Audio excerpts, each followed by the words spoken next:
Hi, welcome back to the kitchens at Howie's Artisan Pizza. Today we're going to be preparing a recipe for a recipe of the month for September.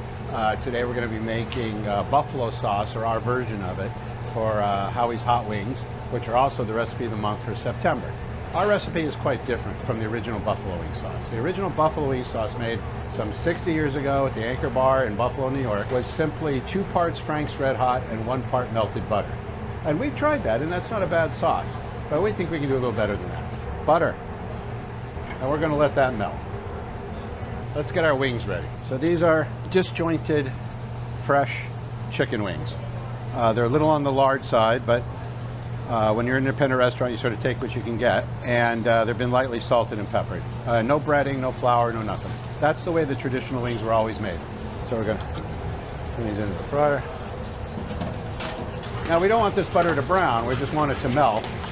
I'm doing this over a high heat because I'm always in a hurry. But at home, you could do this very gently.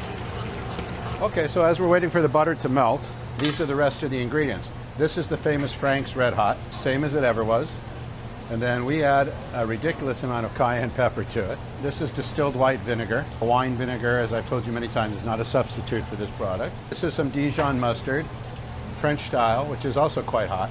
And then this is the oil from our Calabrian dried chilies, which you've heard me talk about before in other recipes because I'm smitten with this product. So this is oil drawn off of this, which, as I've told you before, can be purchased on the internet. I've never seen this product at retail. Doesn't mean it doesn't exist in your neighborhood, but this is a really wonderful cooking ingredient. Okay, butter's melted. Next in the pool is the cayenne pepper. The idea here is to allow the cayenne pepper to bloom in the hot butter.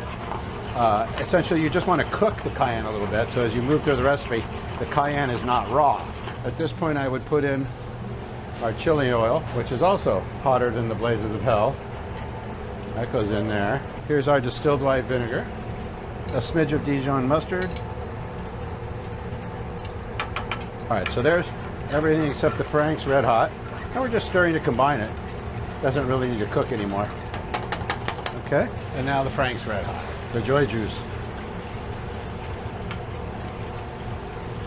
Whisk until it'll begin to emulsify. It'll smooth out. It'll be obvious when it does. I will confess that at the restaurant, we cook the chicken wings. We roast them. We brine them overnight, and then we roast them ahead of service because otherwise they simply take too long to cook. So we have a 5, maybe 10-minute window to serve a starter, and the wings take a good 15 or 20 minutes if you're cooking them from raw.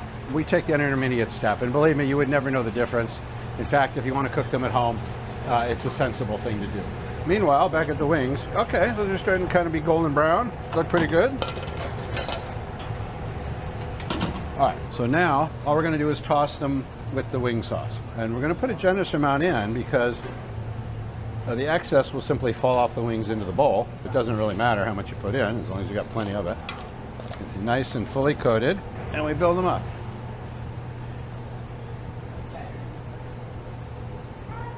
Now typically a buffalo wing is wet, but not soaking in its sauce.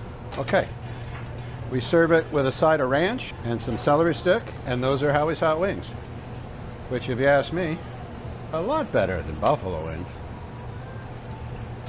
Pick up.